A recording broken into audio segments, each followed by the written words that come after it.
kasihmu Bapa, jiwaku pun tentram. Engkau menerimaku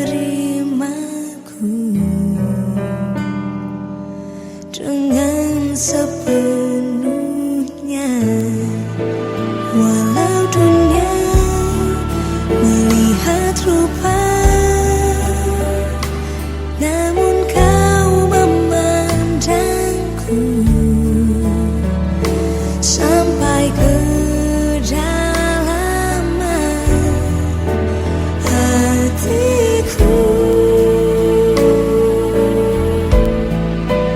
Tuhan, inilah yang ku tahu, kau mengenal hatiku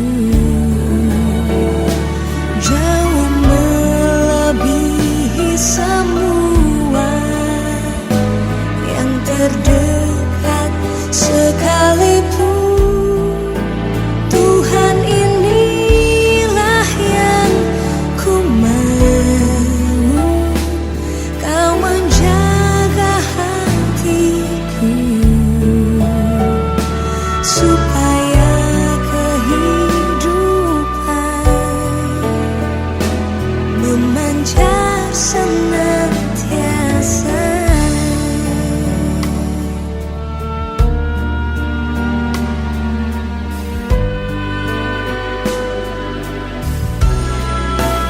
Tuhan, inilah yang ku tahu, kau mengenal hatiku jauh melebihi semua yang terdekat sekalipun. Tuhan, inilah yang ku mau, kau menjaga hatiku supaya kehidupan memancar senantiasa, supaya kehidupan memancar senantiasa.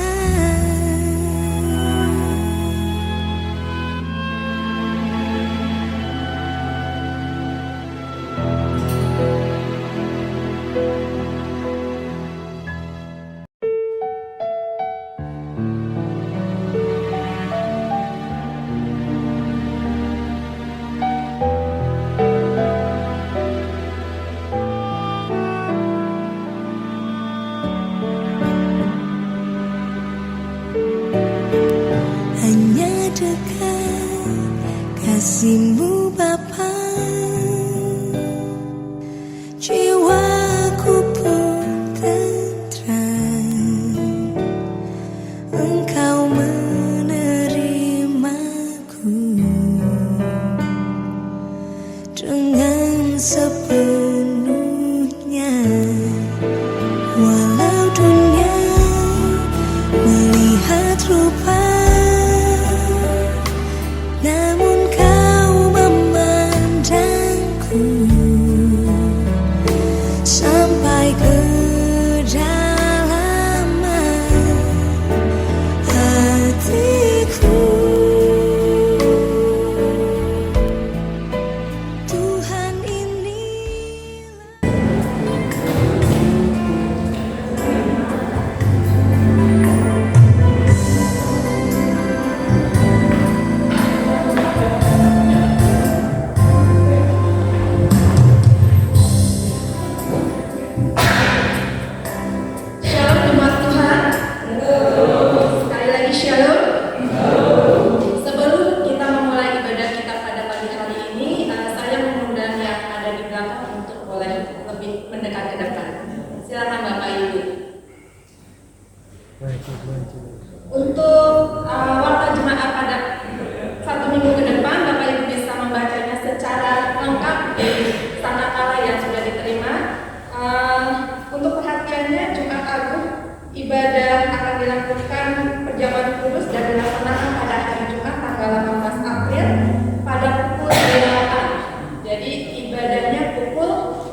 Shalom Bapak Ibu.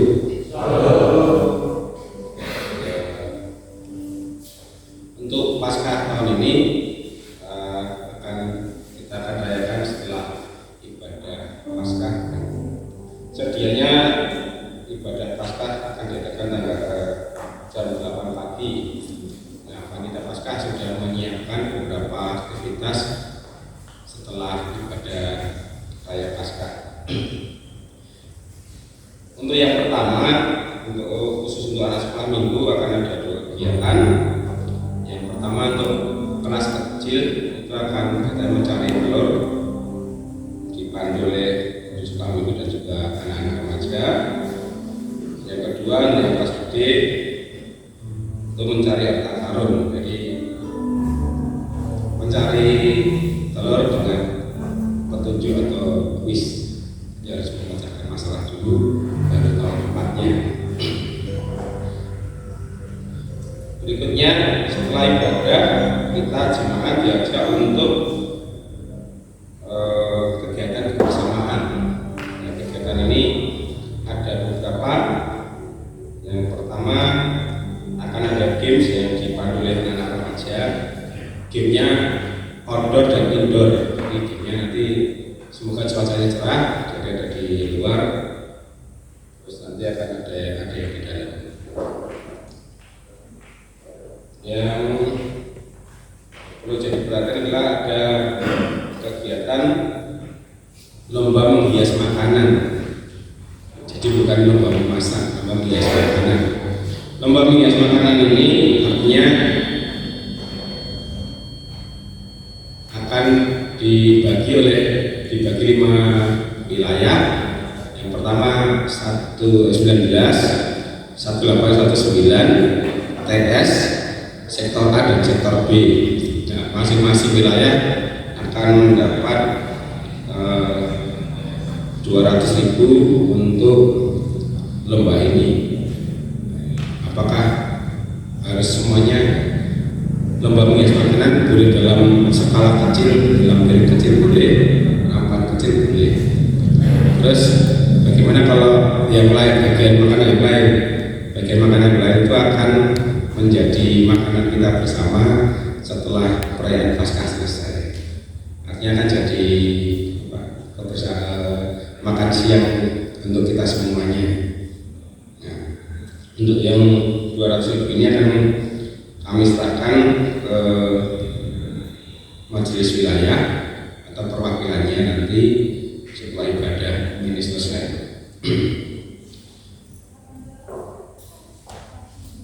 Terus berikutnya bagi jemaat untuk minggu depan, bagi yang berkenan untuk membawa telur yang sudah matang, ya, jadi jemaat, jadi panitia tidak mengumpul yang mentah, tapi mohon untuk jemaat bagi yang berkenan membawa telur rebus. Jumlahnya berapa seturut kerelaan dari jemaat. 1 boleh, 2 boleh, 1 kilo boleh, ya. 1 kintal jangan kebanyakan. Itu jadi semua kegiatan ini akan dipandu oleh teman-teman remaja dan harapannya kita semuanya turut berpartisipasi dengan segala keseruannya. Nah, untuk ibadah Paskah sekali lagi akan diadakan di jam 8 pagi. Itu saja pengumuman dari panitia Paskah. Nanti kalau ada yang belum jelas akan disampaikan di WA grup GBM. Terima kasih, selamat pagi. Shalom. Terima kasih Pak Suwoyo. Jemaat Tuhan yang terkasih, 6 hari lamanya kita sudah bekerja dalam segala aktivitas kita, dan Tuhan meminta 1 hari kita untuk datang kepadanya, beribadah kepadanya, menyembah Dia. Dan marilah kita saat ini dengan bangkit berdiri bersama-sama kita katakan besar dan ajaib karya.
kita adalah di dalam nama Tuhan yang telah menjadikan langit dan bumi. Salam sejahtera dari Allah Bapa dan dari Tuhan Yesus Kristus. Amin. Haleluya.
Baik, inilah firman Tuhan. Tuhan Allah telah memberikan kepadaku lidah seorang murid, supaya dengan perkataan aku dapat memberi semangat baru kepada orang yang letih lesu. Setiap pagi ia mempertajam pendengaranku untuk mendengar seperti seorang murid. Tuhan Allah telah membuka telingaku dan aku tidak memberontak, tidak berpaling ke belakang. Aku memberi punggungku kepada orang-orang yang memukul aku, dan pipiku kepada orang-orang yang mencabut janggutku. Aku tidak menyembunyikan mukaku ketika aku dinodai dan diludahi. Tetapi Tuhan Allah menolong aku, sebab itu aku tidak mendapat noda. Sebab itu aku meneguhkan hatiku seperti keteguhan di gunung batu, karena aku tahu bahwa aku tidak akan mendapat malu. Dia yang menyatakan aku benar telah dekat. Siapakah yang berani berbantah dengan aku? Marilah kita tampil bersama-sama. Siapakah lawanku berperkara? Dialah yang mendekat kepada kita. Sesungguhnya Tuhan Allah menolong aku. Siapakah yang berani menyatakan Sejauh ini firman Tuhan begitu mengingatkan kita bahwa kita harus menjadi seorang murid yang mendengar dan juga memberikan semangat untuk diri kita dan juga orang yang ada di lingkungan kita. Dari timur kita yang jauh, teman-teman kita dari timur ke barat, untuk bersama-sama bersekutu, untuk bersama-sama memuji Tuhan, karena Allah kita adalah Allah yang patut disanjung dan ditinggikan. Mari dengan bangkit berdiri kita menyanyikan Allahku dahsyat.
Ayat 37.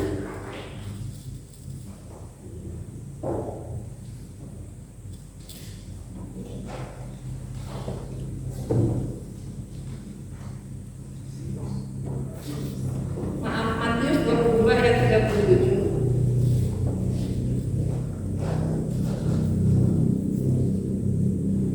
Sampai dengan ayat yang ke-40. Jawab Yesus padanya, kasihilah Tuhan Allahmu dengan segenap hatimu dan dengan segenap jiwamu dan dengan segenap akal budimu. Itulah hukum yang terutama dan yang pertama. Dan hukum yang kedua yang sama dengan itu ialah kasihlah sesama manusia seperti dirimu sendiri. Pada kedua hukum inilah tergantung seluruh hukum Taurat dan kitab para nabi.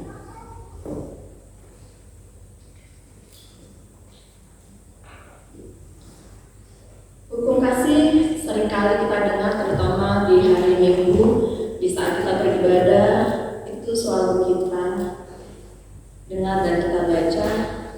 Tidak mudah untuk melakukannya di dalam kehidupan kita. Baik sengaja ataupun tidak sengaja, terkadang kita mendukakan hati Tuhan dan keegoisan kita muncul begitu saja. Biarlah pada saat ini kita memohon pengampunan dosa kepada Tuhan. Kita katakan di muka Tuhan Yesus.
Engkaulah Sang Maha Kasih dan benar.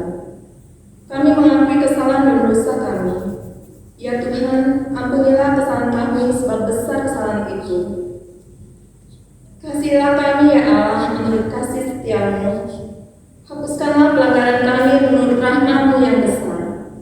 Bersihkanlah kami seluruhnya dari kesalahan kami dan tahirkanlah kami dari dosa kami. Sebab kami sadar akan pelanggaran kami. Limpahkanlah kasih sayang-Mu pada kami dan berkatilah kami dengan pertolongan-Mu, ya Tuhan Allah sumber sukacita kami. Amin. Jemaat sebelah kanan duduk di kembali. Berita anugerah dan petunjuk hidup baru terambil dari Mazmur 31 ayat 9 sampai 16.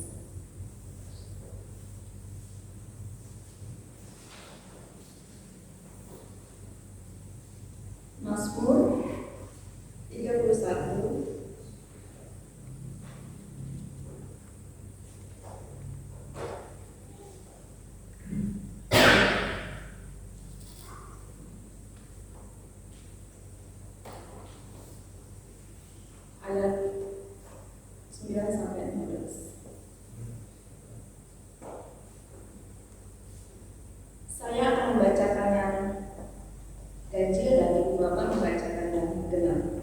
Sudah dapat saudara-saudara? Amin.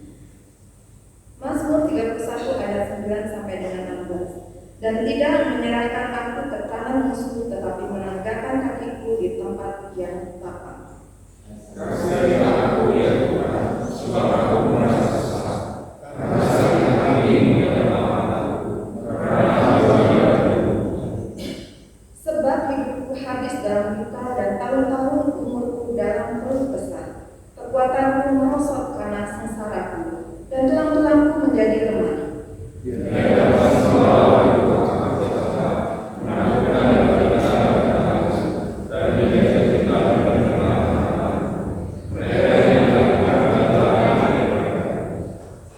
Aku telah hilang dari ingatan seperti orang mati, telah menjadi seperti barang yang pecah. Sebab aku mendengarkannya dalam bisik-bisik, ada kebenaran dari segala pihak. Mereka bersama-sama mempertahankan kata-kata. Mereka bermaksud mencabut nyawa. Tetapi aku kepadamu aku percaya, ya Tuhan. Aku berkata, Engkaulah Allahku. Masa itu berada dalam tanganmu, lepaskanlah aku dari tangan musuh-musuhku, dari orang yang mengerjakan aku. Amin. Kita buka kembali firman Tuhan di Filipi 2 ayat 5 sampai 11 sebagai bentuk hidup baru. Filipi 2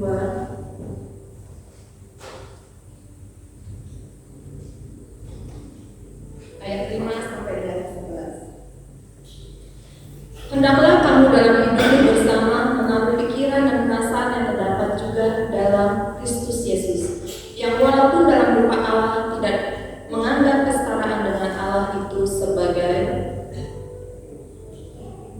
milik yang harus dipertahankan, melainkan telah mengosongkan dirinya sendiri dan mengambil rupa seorang hamba dan menjadi sama dengan manusia, dan dalam keadaan sebagai manusia ia telah merendahkan dirinya dan taat sampai mati, bahkan sampai mati di kayu salib. Itulah sebabnya Allah sangat meninggikan dia dan mengaruniakan kepadanya nama di atas segala nama, supaya dalam nama Yesus bertekuk lutut segala yang ada di langit dan yang ada di atas bumi dan yang ada di bawah bumi, dan segala lidah mengaku Yesus Kristus adalah Tuhan bagi kemuliaan Allah Bapa.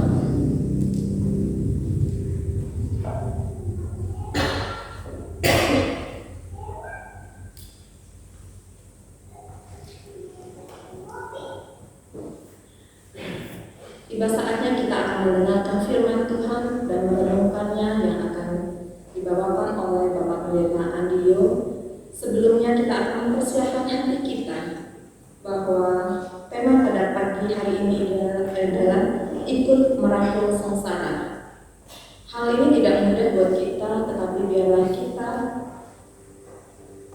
datang kepada Tuhan, dan janji Tuhan itu seperti fajar yang tidak terlambat bersinar. Janjimu seperti fajar.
Allah yang setia.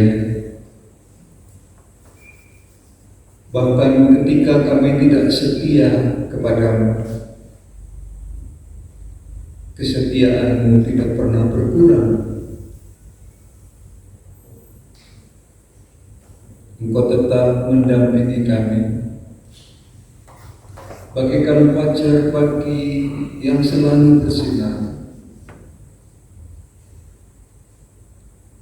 Ketika kami tidak tahu jalan apa yang harus kami tempuh, Engkau berseru, akulah jalan. Ketika kami buta terhadap kebenaran, Engkau menyeru, akulah kebenaran. Dan ketika kami abai terhadap makna hidup, Engkau menawarkan hidup, akulah hidup. Terima kasih Bapa untuk semua hal yang Allah kerjakan bagi kami, agar hidup kami menjadi hidup yang bermakna, bukan terutama untuk diri kami, tetapi untuk sebanyak mungkin orang. Rahmati kami dengan kemauan yang tidak semaunya, juga dengan kemampuan semaksimal kami mampu.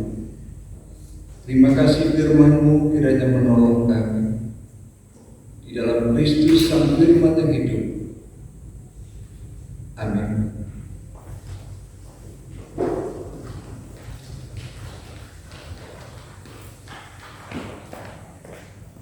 Saudara-saudara kita, hari ini akan membaca Lukas pasal 23. Dan saya akan didampingi oleh Pak Oslan dalam pembacaan firman Tuhan di mimbar seperti ini. Iya.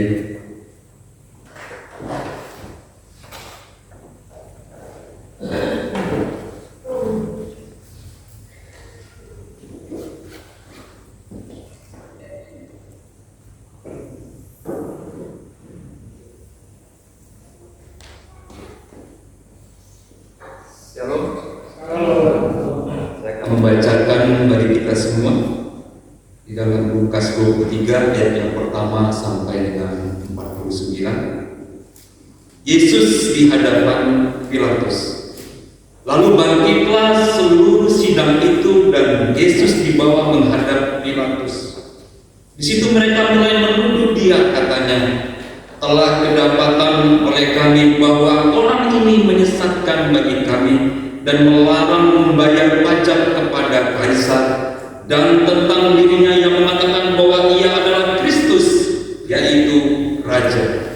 Pilatus bertanya kepadanya, engkaukah orang Yahudi? Jawab Yesus, engkau sendiri yang mengatakan.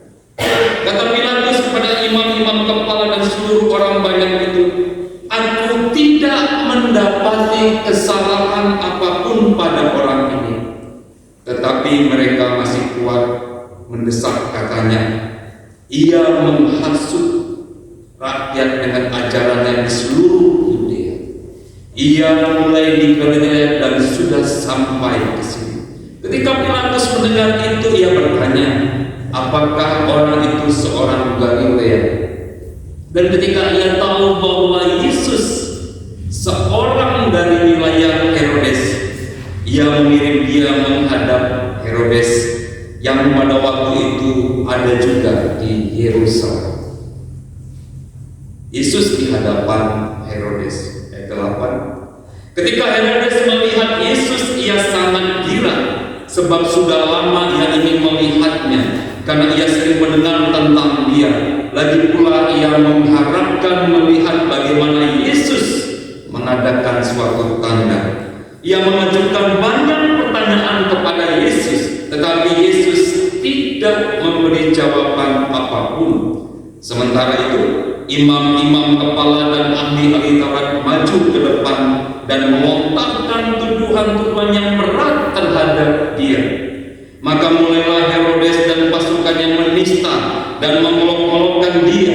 Ia mengenakan jubah kebesaran kepadanya, lalu mengirim dia kembali kepada Pilatus. Dan pada hari itu juga bersahabatlah Herodes dan Pilatus. Sebelum itu mereka bermusuhan. Yesus kembali di hadapan Pilatus, ayat 13. Lalu Pilatus mengumpulkan imam-imam kepala dan pemimpin-pemimpin serta rakyat dan berkata kepada mereka, "Kamu telah membawa orang ini kepadaku sebagai orang yang menyesatkan rakyat. Kamu lihat sendiri bahwa aku telah memeriksanya, dan dari kesalahan-kesalahan yang kamu tuduhkan kepadanya, tidak ada yang mendapati padanya. Dan Herodes juga tidak, sebab ia mengirimkan dia kembali kepada kami. Sesungguhnya tidak ada suatu apapun yang dilakukannya yang setimpal dengan hukuman mati. Jadi aku akan menghajar dia lalu melepaskannya. Sebab ia wajib melepaskan seseorang bagi mereka pada hari raya itu." Tetapi mereka berteriak bersama-sama, "Nyahkanlah dia, lepaskanlah Barabas sebagai kami."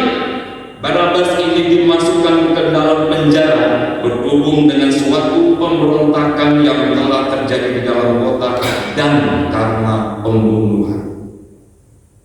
Sekali lagi Pilatus berbicara dengan suara keras kepada mereka karena ia ingin melepaskan Yesus, tetapi mereka berteriak membalas, katanya, "Salibkanlah dia, salibkanlah dia." Kata Pilatus untuk ketiga kalinya kepada mereka, "Kejahatan apa yang sebenarnya telah dilakukan orang ini? Tidak ada suatu kesalahan apapun yang kudapati padanya yang setimpal dengan hukuman mati. Jadi aku akan menghajar dia lalu melepaskannya." Tetapi dengan berteriak mereka mendesak dan menuntut supaya ia disalibkan, dan akhirnya mereka menang dengan teriak mereka. Lalu Pilatus memutuskan supaya tuntutan mereka dikabulkan, dan ia melepaskan orang yang dimasukkan ke dalam penjara karena pemberontakan dan pembunuhan. Itu sesuai dengan tuntutan mereka. Tetapi Yesus diserahkannya kepada mereka untuk diperlakukan semau-maunya. Yesus dibawa untuk disalibkan, saudaraku, ayat 26. Ketika mereka membawa Yesus, mereka menahan seorang yang bernama Simon dari Kirene yang baru datang dari luar kota. Lalu diletakkan salib itu di atas bahunya supaya dipikulnya sambil mengikuti Yesus. Sejumlah besar orang mengikuti dia, di antaranya banyak perempuan yang menangisi dan meratapi dia. Yesus berpaling pada mereka dan berkata, "Hai putri-putri Yerusalem, janganlah kamu menangisi aku, melainkan tangisilah dirimu sendiri dan anak-anakmu. Sebab lihat, akan tiba masanya orang berkata, berbahagialah perempuan mandul dan yang rahimnya tidak pernah melahirkan, dan yang susunya tidak pernah menyusui. Maka orang akan mulai berkata kepada gunung-gunung, runtuhlah menimpa kami, dan kepada bukit-bukit timbullah kami. Sebab jika orang berbuat demikian dengan kayu hidup, apakah yang akan terjadi dengan kayu kering? Dan ada juga yang dikirim dua orang lain, yaitu dua penjahat, untuk dihukum mati bersama-sama dengan dia." Yesus disalibkan, ayat 33, Bapak Ibu. Ketika mereka sampai di tempat yang bernama Tangkorak, mereka menyalibkan Yesus di situ, dan juga kedua orang penjahat itu, yang seorang di sebelah kanannya dan yang lain di sebelah kirinya. Yesus berkata, "Ya Bapa, ampunilah mereka, sebab mereka tidak tahu apa yang mereka perbuat." Dan mereka membuang undi untuk membagi pakaiannya. Orang banyak berdiri di situ dan melihat semuanya. Pemimpin-pemimpin mengejek dia, katanya, "Orang lain dia selamatkan, biarlah sekarang dia menyelamatkan dirinya sendiri jika ia adalah Mesias, orang yang dipilih Allah." Juga prajurit-prajurit mengolok-olokkan dia. Mereka menunjukkan anggur asam kepadanya dan berkata, "Jika engkau adalah raja orang Yahudi, selamatkanlah dirimu." Ada juga tulisan di atas kepalanya, inilah Raja orang Yahudi. Seorang dari penjahat yang digantung itu menghujat dia, katanya, bukankah engkau adalah Kristus? Selamatkanlah dirimu dan kami. Tetapi yang seorang menegur dia, katanya, tidakkah engkau tahu, juga tidakkah engkau takut, juga tidak kepada Allah, sedang engkau menerima hukuman yang sama? Kita memang selayaknya dihukum, sebab kita menerima balasan yang setimpal dengan perbuatan kita. Tetapi orang ini tidak berbuat sesuatu yang sama. Lalu ia berkata, Yesus, ingatlah akan aku apabila engkau datang sebagai Raja. Kata Yesus kepadanya, aku berkata kepadamu, sesungguhnya hari ini juga engkau akan ada bersama-sama dengan aku di dalam Firdaus. Yesus mati. Ayat yang ke-44, saudara kita. Ketika itu hari sudah kira-kira jam 12, lalu kegelapan meliputi seluruh daerah itu sampai jam 3, sebab matahari tidak bersinar dan tabir bait suci terbelah dua. Lalu Yesus berseru dengan suara nyaring, ya Bapa, ke dalam tanganmu kuserahkan nyawaku. Dan sesudah berkata demikian, ia menyerahkan nyawanya. Ketika kepala pasukan melihat apa yang terjadi, ia memuliakan Allah, katanya, sungguh orang ini adalah orang benar. Dan sesudah seluruh orang banyak yang datang berkerumun di situ untuk tontonan itu, melihat apa yang terjadi itu, ulanglah mereka sambil memukul-mukul diri. Semua orang hingga mengenal Yesus dari dekat, termasuk perempuan-perempuan yang mengikuti dia dari Galilea, berdiri jauh-jauh dan melihat semuanya itu.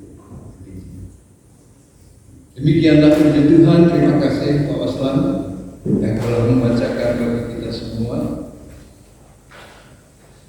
Saudara-saudara, Komisi Ibadah memberikan tema kepada kita, ikut merangkul sengsara. Tema ini, saudara-saudara, luar biasa indah, sekaligus juga luar biasa menantang. Di mana letak indahnya? Indahnya, saudara-saudara, karena tema ini mengajak kita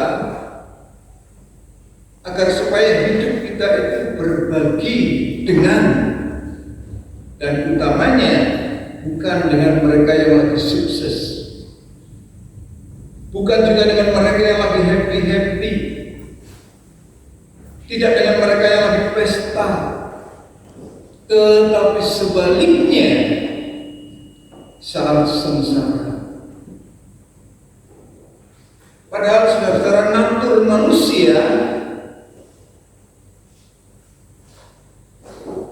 itu sesungguhnya enggan kalau bisa menolak yang namanya sengsara, iya kan? Tetapi tema ini mengajak kita untuk merangkul. Padahal biasanya kalau bisa kita enggan, kita tolak. Coba kita sakit sedikit aja, tensinya naik, udah mulai bingung, kolesterolnya tinggi, udah mulai gelisah, sakit perut mules, sudah mulai bingung. Karena yang namanya sakit itu dekat dengan kematian. Sakit apapun, kadang-kadang hanya gara-gara sepele orang bisa bablas. Tetapi ini, saudara-saudara, kita hari ini dipanggil, diundang untuk merangkul sengsara. Maka saya katakan indah sekali, tetapi sekaligus juga menantang. Siapa yang bersedia? Siapa yang mau merangkul sengsara? Saat Yesus Jaya menyembuhkan orang sakit, meneguhkan yang limbung dan linglung, yang putus asa menerima harapan, bahkan membangkitkan lembah bayang-bayang maut akan masa depan dan juga memberi hidup bagi mereka yang sampai di kematian. Ketika juga Yesus menjadi sahabat bagi orang-orang berdosa yang kini disebut pekat, penyakit masyarakat, kaum pelangi, kaum LGBTQ yang ditolak oleh masyarakat. Yesus pada waktu itu bagaikan selebritas. Para murid selalu berada di gerbang terdepan, jadi guide, jadi pemandu, bahkan jadi benteng. Kalau Yesus berjalan, mereka memberikan jalan yang lapang bagi Yesus, karena banyak orang yang ingin menjamah, ingin mendekat. Bahkan ada perempuan yang menjamah jubahnya dari belakang, karena mereka terhalang baik oleh orang banyak juga oleh para murid Yesus. Ini luar biasa pada waktu Yesus jaya. Semua orang itu ingin dekat. Tetapi di mana mereka? Para pengagum Yesus, orang-orang yang disembuhkan dari sakit, diteguhkan dari kebimbangan, didampingi dari bullying dan persekusi sosial. Di mana para pengikut fanatik? Saat Yesus di Getsemani, Yesus ditangkap, Yesus diadili di depan mahkamah agama, Sanhedrin, di depan Pilatus, di depan Herodes, di sekitar salib. Bukankah Alkitab bersaksi para murid Yesus mendengkur, tertidur pada saat Yesus dengan keringat bercucuran menetes, karena ia sebentar lagi akan dihadapkan dengan pengadilan. Bukankah Petrus menyangkal sampai 3 kali? Mungkin perutnya mules sampai menyangkali sampai 3 kali. Dan bukankah hanya Yohanes serta para perempuan, Maria istri Kleopas, Maria ibu Yesus, yang dengan sisa-sisa keberanian masih berada di sisi salib Yesus. Ayat yang ke-48 sampai 49b dikatakan, dan sesudah seluruh orang banyak yang datang berkerumun di situ untuk tontonan itu, melihat apa yang terjadi itu, pulanglah mereka sambil memukul-mukul diri. Semua orang yang mengenal Yesus dari dekat, termasuk perempuan yang mengikuti dia dari Galilea, berdiri jauh-jauh dan melihat semuanya. Saudara-saudara, 2 kelompok sosial berada di sekitar salib Yesus dengan sikap yang tergambar jelas di mana mereka berdiri, di mana mereka berpihak. Yang satu adalah orang banyak yang melihat peristiwa itu dikatakan sebagai tontonan, padahal itu adalah tuntunan. Pengorbanan Kristus masuk di dalam sengsara adalah sebuah tuntunan, sebuah edukasi, sebuah teladan. Tetapi dikatakan orang-orang yang datang berkerumun di situ untuk tontonan itu. Saudara, Lukas menceritakan, menggunakan kata yang menarik, jadi tontonan pada peristiwa itu. Mereka kemudian tidak lebih dari itu, senang melihat orang sengsara,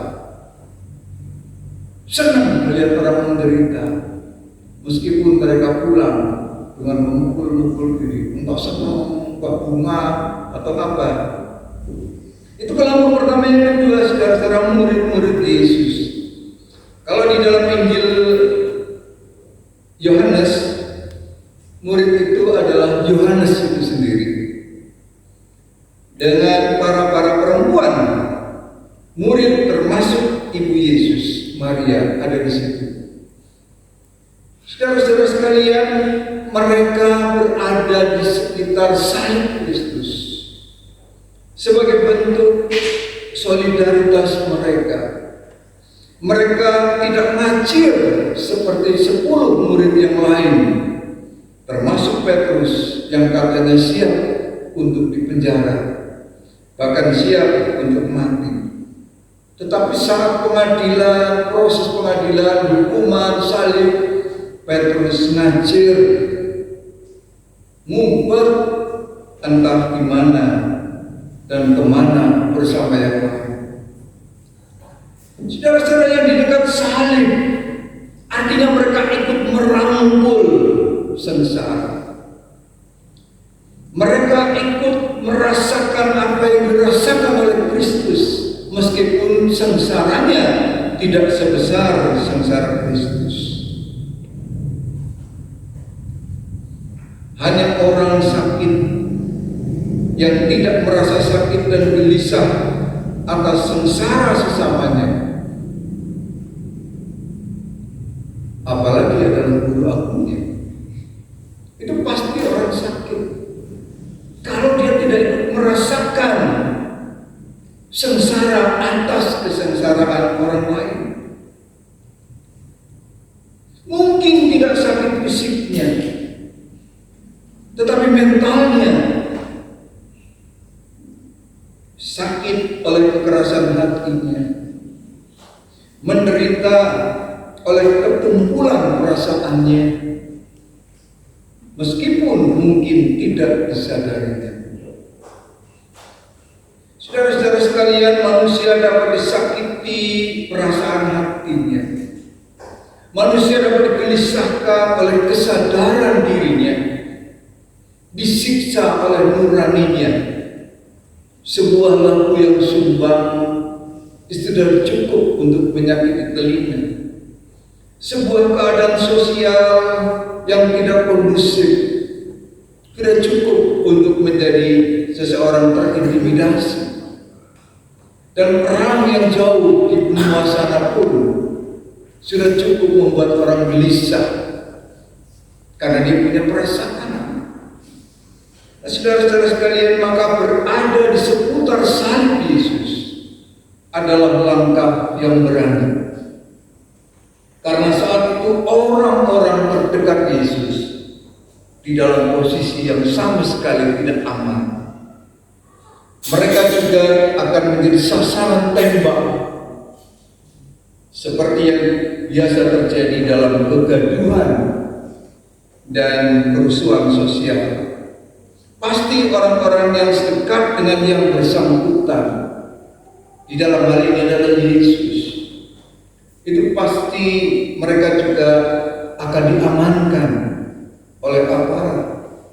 Ini orang Galilea, pengikut Yesus, tidak nyaman. Jadi situasinya amat rawan bagi Yohanes dan para wanita. Tetapi saudara-saudara, mereka mengambil posisi itu dan mengambil resiko itu, merangkul sengsara Kristus, dan artinya siap untuk menjadi korban berikutnya. Kalau pemimpin agama dan pemerintahan terhasut oleh para ahli Taurat dan orang-orang Farisi yang bencinya sampai ke ubun-ubun, sampai kehilangan kejernihan pikiran dan kebeningan hati, maunya bukan hanya sang pemimpin, pemicunya, tapi juga pengikut-pengikut terdekatnya dibabat habis. Bukan hanya pemimpin, tapi rejimnya juga digulung bila perlu jadi babi guling. Dan resiko ini, saudara-saudara, mereka ambil, merangkul sengsara Kristus. Saudara-saudara sekalian, cara berempati mereka merangkul sengsara juga amat brilian. Mereka menempuh jalan sunyi, tidak banyak bicara. Alkitab tidak mencatat apapun yang mereka percakapkan di bawah salib. Para penginjil cuma menceritakan para murid itu. berdiri jauh-jauh dari salibnya. Gak bisa mendekat, hanya jauh. Itu pun sudah mengambil resiko. Tetapi tidak ada percakapan apapun.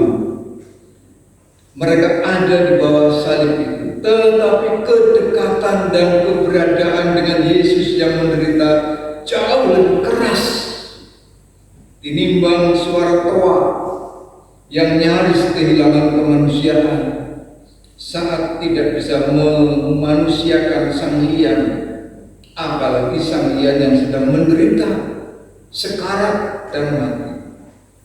Saudara-saudara sekalian, sengsara Kristus merangkul sengsara, membawa kita pada pertanyaan yang reflektif dan kontemplatif, yaitu adakah masih tersedia ruang hati kita untuk bersimpati dan merangkul sengsara?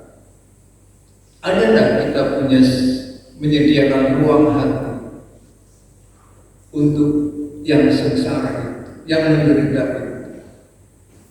Murid terkasih Yesus, yaitu Yohanes dan para perempuan, telah melakukan hal yang mengesankan, meskipun dengan resiko yang luar biasa, berbela rasa, menyatakan empati dan simpati mereka, merangkul sengsara. Kita tidak perlu menghindar, apalagi melarikan diri dari sengsara, karena penderitaan sesungguhnya adalah bagian hidup manusia. Namun kita dipanggil untuk mengalahkannya. Kita dipanggil untuk mengubah menjadi kemenangan, sama seperti Kristus yang telah menang dari godaan untuk melarikan diri. Tetapi akhirnya, meskipun dia di Getsemani berdoa, kalau boleh ya Bapa, biarlah cawan ini lalu daripadaku, tetapi dia lebih dominan, tetapi jangan kehendak, melainkan kehendak pula yang jadi. Karena melalui merangkul sengsara itu, Kristus tahu bahwa endingnya, akhirnya adalah hidup, bukan utamanya dirinya, tetapi bagi kehidupan. Yohanes dan para perempuan juga mengambil resiko itu, merangkul sengsara dengan segala resikonya, untuk memberikan teladan semangat bahwa di tengah-tengah murid-murid yang lari, masih ada murid yang berani memberikan dirinya, merangkul sengsara. Amin. Mari kita berdoa. Bapa di surga, di dalam Kristus yang telah mengambil upah seorang hamba, bahkan hamba yang rela mati, merangkul sengsara, agar kami mengalami bahagia, memiliki kehidupan yang sejati. Terima kasih, ajarlah kepada kami supaya kami juga memiliki hati yang mampu berbela rasa, hati yang bisa merasakan sakitnya orang yang menderita, agar hidup kami menjadi hidup yang berarti. Terima kasih Bapa, dalam Roh Kudus kami menyerahkan semuanya. Amin.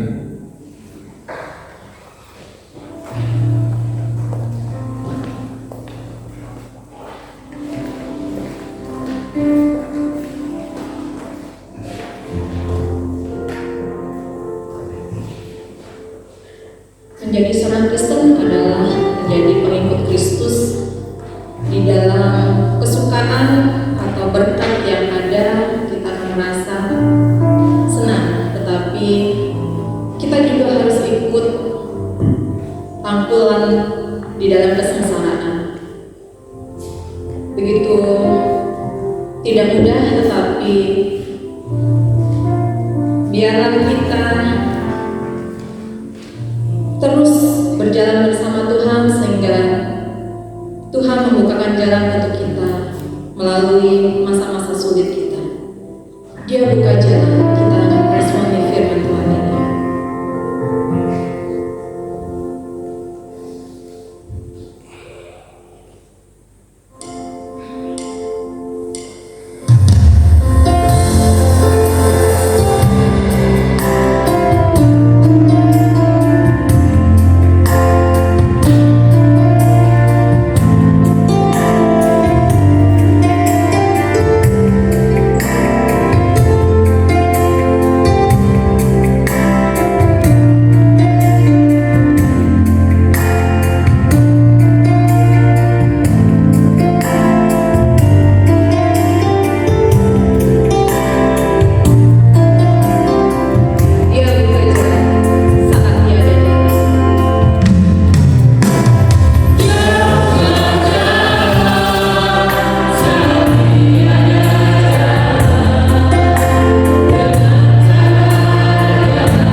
Aku percaya kepada Allah, Bapa yang Maha Kuasa, ahli langit dan bumi, dan kepada Yesus Kristus, Tunggal Tuhan kita, yang dikandung dari Roh Kudus, lahir dari Maria, yang menderita di bawah pemerintahan Pontius Pilatus, disalibkan, mati dan dikuburkan, turun dari kerajaan Allah. Pada hari yang ketiga, bagi pulang dari antara orang mati, naik ke surga, di sebelah Allah, Bapa yang Maha Kuasa. Akan datang dari sana untuk menghakimi orang hidup dan yang mati. Aku percaya kepada Roh Kudus, gereja yang kudus dan persekutuan orang kudus, pengampunan dosa, kebangkitan dari dan hidup yang kekal. Jemaat sekalian silakan terduduk kembali. Bahasa kita untuk mendasarkan doa-doa syafaat kita. Mari kita bersatu dalam doa. Tuhan Allah Bapa yang Maha Baik, yang menuntun dan membimbing kami untuk menjalani kehidupan kami, Allah yang Maha Setia, terima kasih untuk segala berkat dan karunia yang telah diberikan bagi kami. Pada saat ini kami akan melanjutkan doa-doa syafaat kami, kiranya Kau mau mendengar dan mengabulkan doa dan permohonan kami ini. Kami berdoa untuk bangsa dan negara kami Indonesia ini. Tuhan berkatilah bangsa dan negara kami ini, berilah damai sejahtera-Mu, limpahilah dengan kasih-Mu ya Bapa. Berkati para pemimpin kami, biarlah Roh-Mu yang memimpin para pemimpin kami sehingga bangsa dan negara kami akan lebih maju dan lebih sejahtera. Berkati usaha-usaha dalam pemulihan ekonomi yang sedang dilakukan, biarlah semuanya berjalan dengan baik dan terbuka lapangan kerja yang lebar bagi bangsa dan rakyat kami ini Bapak. Kami juga berdoa untuk Sugar Kamis, tempat di mana kami mendapatkan berkat yang dari-Mu ya Bapak. Pada saat ini Sugar Kamis sudah mulai untuk terbang giring dan suling. Tuhan berkatilah kegiatan terbang giring dan suling ini. Berkatilah kami, berikanlah kami cuaca yang baik, tenaga terbang yang cukup, dan peralatan yang kami gunakan baik di kebun maupun di pabrik. Kau berkati. Demikian juga untuk orang-orang yang bekerja di tempat kami, ada kontraktor, ataupun para pihak ketiga yang lain. Tuhan berkati sehingga kami bisa bekerjasama dengan baik. Demikian juga untuk karyawan di tempat ini, Tuhan berkati biarlah kami bekerja dengan sepenuh hati, penuh tanggung jawab, dan dengan penuh sukacita untuk bekerja dengan sesungguh-sungguhnya. Kami juga maksudkan keluarga pemilik sebagai pembuat keputusan. Tuhan berkati mereka, beri mereka hikmat-Mu, beri mereka kebijaksanaan yang dari-Mu, biarlah mereka bisa melakukan kebijakan-kebijakan yang bisa membawa perusahaan ini untuk bergerak maju dan lebih sejahtera ya Bapak. Kami juga berdoa untuk gereja-Mu OKPM ini dengan para majelis, demikian juga program-program pelayanan OKPM. Tuhan berkati setiap jemaat yang ada di tempat kami ini, biar damai sejahtera-Mu ada di setiap hati para jemaat di OKPM ini, biarlah kami bisa saling mengasihi, saling menyayangi, saling menghormati, dan bisa menyelesaikan apabila ada masalah dengan cara yang lebih dewasa dan bisa menghormati satu sama lain ya Bapak di dalam kehidupan berjemaat di tempat ini ya Bapak. Kami juga berdoa untuk setiap majelis yang ada, Tuhan berkati agar setiap majelis memberikan pelayanan dengan sungguh-sungguh dengan penuh sukacita ya Bapak. Kami juga berdoa untuk panitia Paskah yang sedang bekerja untuk melaksanakan perayaan Paskah yang akan dilaksanakan di minggu depan. Tuhan berkati setiap panitia, terusnya tim remaja. Tuhan berkati, beri mereka hikmat-Mu, beri mereka sukacita-Mu, sehingga mereka melaksanakannya dengan penuh sukacita demi kemuliaan nama-Mu ya Bapa. Cukupkanlah apa yang diperlukan dan biarlah semuanya bisa berjalan dengan baik ya Bapa. Kami juga berdoa untuk anak-anak kami yang sedang sekolah dari TK hingga perguruan tinggi. Tuhan berkati anak-anak kami, biarlah anak-anak kami bisa menjadi anak-anak yang bertanggung jawab, yang bisa menjaga dirinya, menjaga kehormatannya, dan menjaga imannya. Anugerahilah dengan kecerdasan, ketekunan, kerendahan hati, dan kejujuran, serta semangat untuk bekerja keras menyelesaikan studinya dengan penuh sukacita ya Bapak. Bapak, kami juga berdoa untuk para pemuda-pemudi yang sedang mencari pekerjaan dan pasangan hidup. Tuhan, biarlah para pemuda-pemudi kami ini tetap bersemangat dan tidak menjadi mudah putus asa untuk mencari pekerjaan. Berikanlah pekerjaan yang terbaik bagi mereka ya Bapak. Dan untuk pasangan hidup, Tuhan berkati setiap pemuda-pemudi kami. Berikanlah pasangan hidup yang setara, pasangan hidup yang takut akan Engkau ya Bapak. Kami juga berdoa untuk jemaat kami yang sakit, ada Ibu Widiawati, Bapak Adimun Pluton, Bapak Widodo, dan Bapak dari Ibu Selvi yang sedang dirawat di Nias. Tuhan, kami serahkan saudara-saudara kami yang sedang sakit ini kepadamu. Engkau tabib segala tabib, Engkau yang memilih kehidupan. Tuhan, berkati setiap usaha pengobatan yang dilakukan, biarlah kesembuhan didapati oleh saudara-saudara kami yang sedang sakit ini. Kami juga berdoa untuk saudara-saudara kami yang sedang dalam masa pemulihan, dan Bapak dan Ibu Iswidodo, Ibu Wawang Juangsi, anak Patricia Rosali, Ibu Nganpiah, Ibu Christine Slaban, anak Alicia Pilifa Yunanto Draha, Bapak Sucipto, Bapak Jumadi, dan anak Semi, serta Ibu Esther Siswanto yang selesai operasi katarak. Tuhan berkati masa pemulihan saudara-saudara kami ini, biarlah proses kesembuhan dan kembali ke kondisi sehat bisa berlangsung lebih cepat ya Bapak. Biarlah mereka bersabar dalam masa penantian untuk sehat kembali, tetap bertekun di dalam diri Bapak. Bapak, kami juga berdoa untuk para orang tua kami, para orang usia yang baik yang ada di site maupun di luar site. Tuhan, kami serahkan orang tua kami ini kepadamu di masa-masa tua mereka.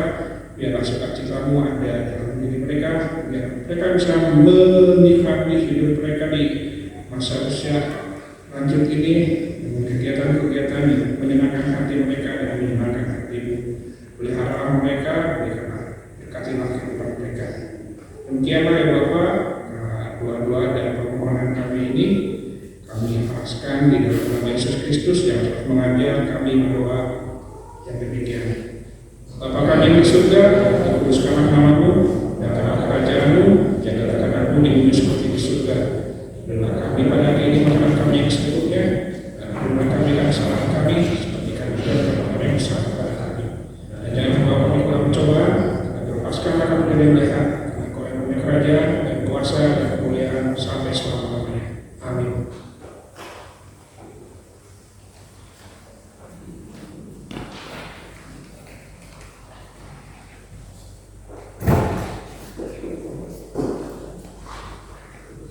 Kita akan membuka ayat Alkitab kita dari Mazmur 96 ayat 7 sampai dengan yang 9. Mazmur 96 ayat 7 sampai dengan yang 9. Kepada Tuhan, hai suku-suku bangsa, kepada Tuhan sajalah kemuliaan dan kekuatan. Berilah kepada Tuhan kemuliaan namanya, bawalah persembahan dan masyurah ke pelatarannya. Sujudlah menyembah kepada Tuhan dengan perhiaskan kekudusan, gemetarlah di hadapannya, hai segenap bumi. Baik, kita akan memberikan persembahan kita kepada Tuhan dan kita akan memuji namanya dengan mengatakan bawa persembahan.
Kita satu di dalam doa.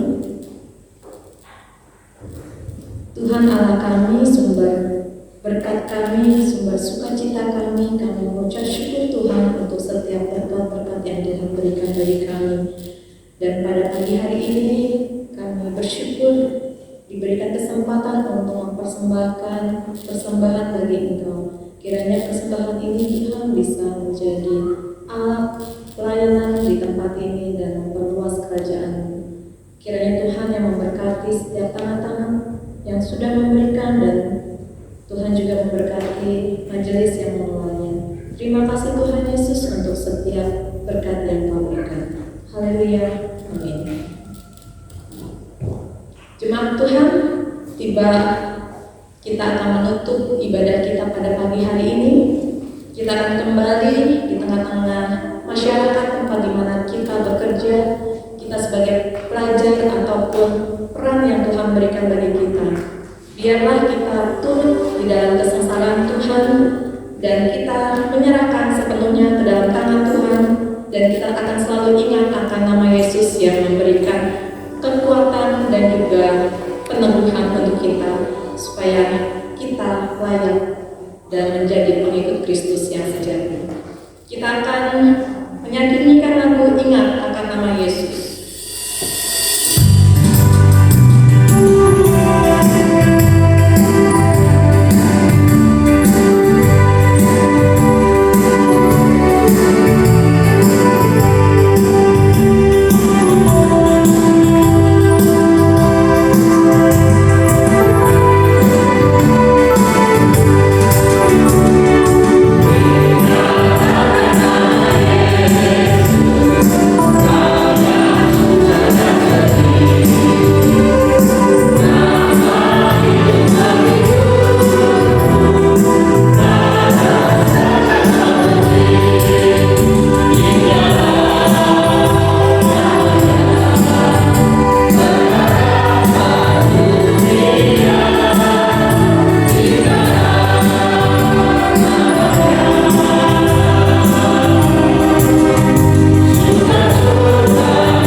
Marilah kita ulang dengan mendulang tekad untuk menjadi pribadi yang lebih peka dan siap untuk berbela rasa, merangkul sengsara seperti Kristus yang lebih dulu merangkul sengsara beserta dengan para rasul dan para murid.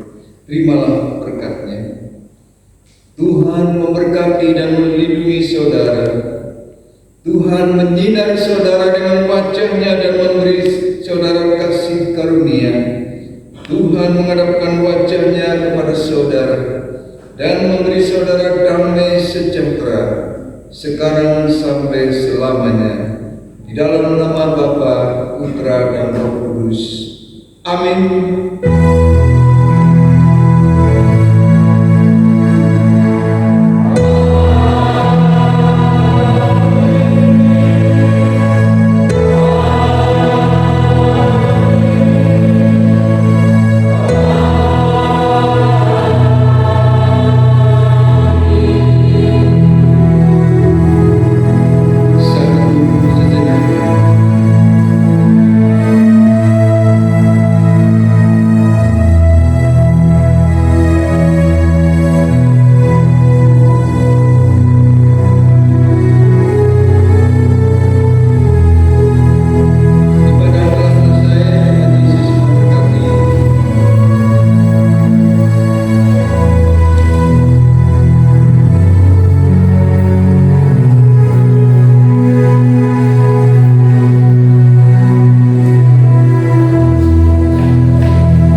Semangat kakak, selamat hari Minggu. Salam.